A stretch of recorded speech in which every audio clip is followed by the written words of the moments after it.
How to turn on comments on Instagram Live. So hello guys, welcome back to my YouTube channel. In this video I'll be showing you how to turn on comments on Instagram Live.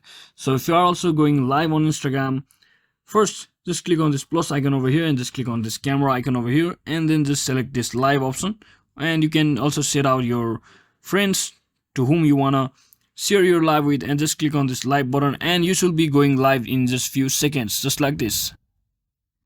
Once you get a confirmation message that you are live, you will be successfully live. And to turn on your comment section, all you have to do is just click on this three bar icon over here, three dot icon right next to the cross section, and just click on this turn on commenting.